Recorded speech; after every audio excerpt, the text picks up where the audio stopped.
vamos a ver el comportamiento que tiene un colector solar plano, sabiendo que aproximadamente, bueno, generalmente los generadores y están definidos por la potencia y por su rendimiento. Ahora veremos que los colectores solares térmicos, pues tienen este rendimiento varía según la temperatura ambiente, la radiación del sol y demás. Por lo tanto, es un poquito variable y vamos a tener en cuenta todas esas cosas. Para ello, vamos a ver nos vamos a ayudar de una presentación que la tenemos aquí.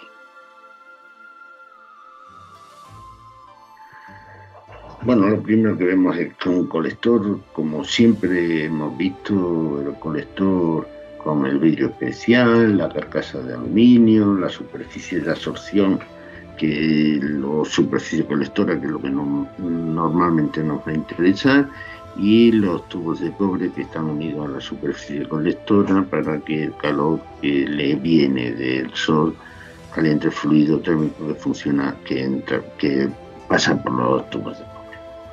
Bien, nosotros vamos a ver en un principio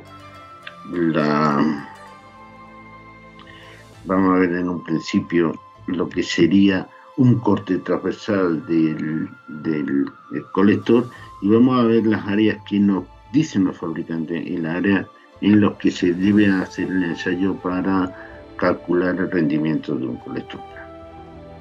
Aquí vemos al colector con su placa absorbedora, los tubos por que circulan el fluido caloportador y el cristal que está hecho. Nosotros lo que sí vamos a ver en un principio es el área total de extremo a extremo, que nos lo va a dar el fabricante. El fabricante nos va a dar tres áreas fundamentalmente. Esta del área total, el área de lo que es el absorbedor y el área de apertura, teniendo en cuenta que los marcos que para sujetar la carcasa y el cristal y demás, estos marcos siempre son un poquito más pequeños. Por lo tanto, el área de apertura es un poquito más pequeña que el área de absorbedor, aunque tienden a ser igual.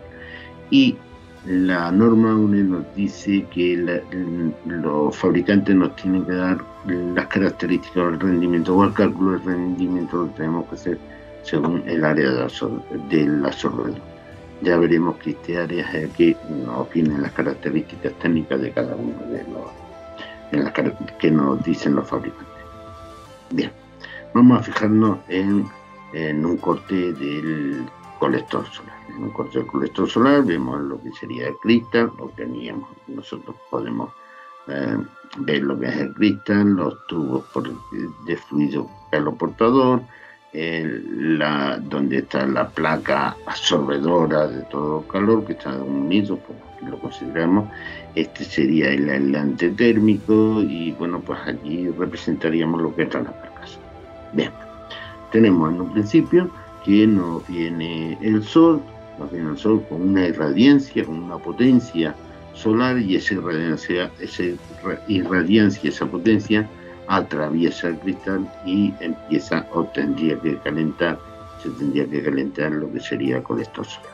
Bien, nosotros en la irradiancia total que entra vamos a tener unas pequeñas pérdidas debido a la reflexión del cristal y otras pequeñas pérdidas debido al coeficiente de absorción, porque toda la irradiancia no la coge la placa absorbedora.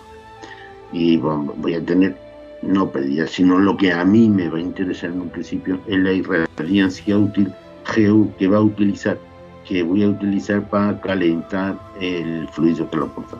Para mí, entonces, lo que voy a tener en cuenta es esta irradiancia útil, es el calor que voy a aplicar al fluido caloportador.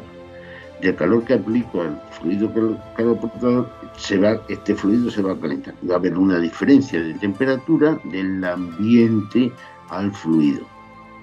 Si esta diferencia de temperatura que va a haber desde la temperatura ambiente al fluido, va a haber una diferencia o unas pérdidas que les voy a llamar pérdidas por radiación, pérdidas por conducción y por convección. Bien, entonces ya puedo ver dos cosas fundamentales. Por una parte, lo que me llega y lo que voy a tener en cuenta, que va a ser el calor captado, y ese calor captado voy a decir que es la irradiancia por los coeficientes que he visto del cristal y del absorbedor, lo voy a calcular, y por el área de todo lo que es el absorbedor. O sea, esto va a ser el calor captado, el calor no útil, sino que me va a captar realmente el captador solar, térmico. Bien, a ese calor captado le voy a tener que quitar las pérdidas de calor que voy a tener. Las pérdidas de calor que voy a tener, como hemos visto, es la diferencia de temperatura que hay entre fluido, temperatura media del fluido calor portador menos la temperatura ambiente, por las pérdidas que voy a tener, y esas pérdidas lo voy a multiplicar luego por el área del absorbedor. ¿Vale? Bien, al calor captado menos las pérdidas de calor es lo que le voy a llamar yo calor útil. Ese calor útil me va a depender también de un factor que voy a llamar factor F sub R, factor que voy a decir que va a ser un factor de eficiencia del colector. Ese factor de eficiencia del colector, en un principio, para mí, es lo que diferencia de fabricación de unos colectores a otros. Depende de la longitud que tenga la tubería de cobre, de la soldadura que haya de las tuberías con la placa absorbedora, del tamaño, del aislamiento térmico. A ese le voy a llamar yo factor de eficiencia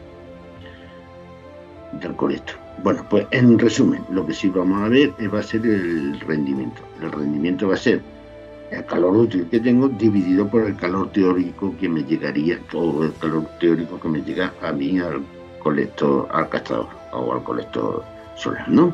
Bien, el calor útil ya le conozco. El calor útil es el factor de eficiencia multiplicado por todo el factor de eficiencia del colector multiplicado por el calor útil, es por el calor que tengo menos las pérdidas que voy a tener, multiplicado por el factor de eficiencia. Y veo que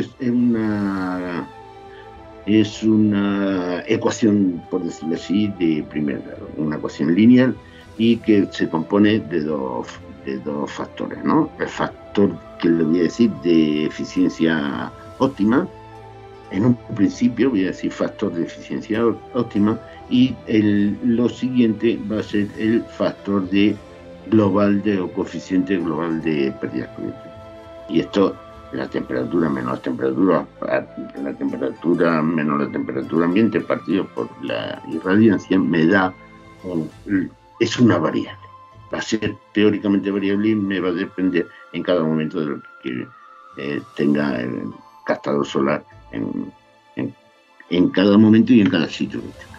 Bueno, en resumidas cuentas, el rendimiento lo voy a tener en cuenta como una ecuación de una recta.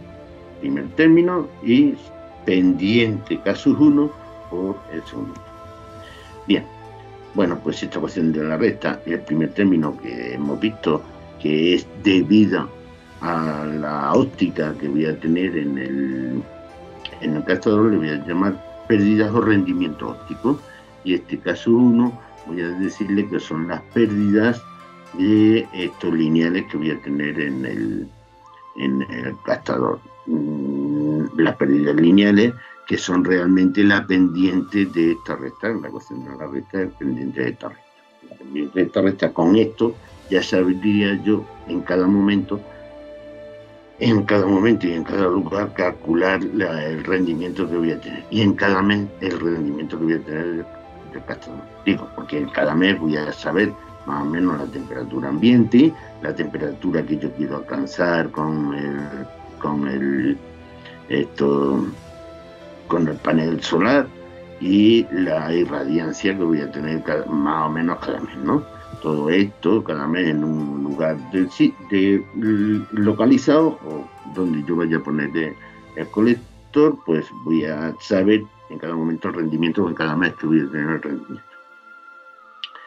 Hombre, y los fabricantes de aquí, de España, están obligados a darme esta ecuación. Para esta ecuación es el rendimiento óptico y la pendiente de esta recta, el caso 1, de las pérdidas. Lo que pasa es que los fabricantes afinan más y hacen una curva de rendimiento cuadrática.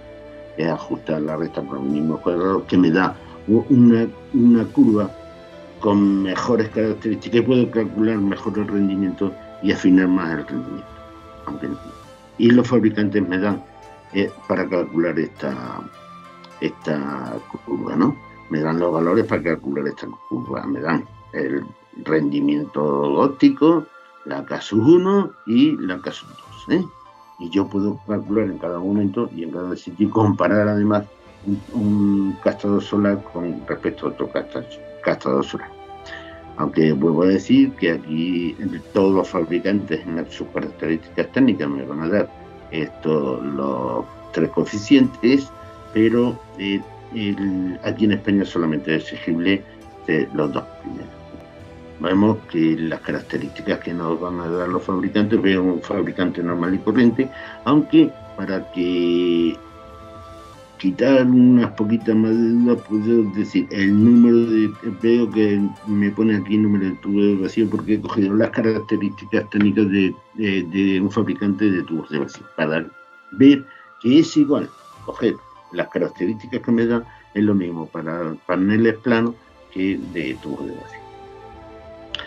Veo que el número de tubos de vacío, los kilos, todo lo que hay, y veo realmente la superficie que me marca el fabricante, ¿eh? De la superficie bruta, la apertura y la superficie de absorción. También veo el rendimiento óptico, la K1 y la K2 de cada uno de ellos, ¿vale? Aunque lo que sí me dice realmente es que todos estos técnicos es el área de apertura. Todos estos datos me los da en el área de apertura. Por lo tanto, con esto puedo calcular siempre el rendimiento del panel en cada uno de los sitios y en cada época del año.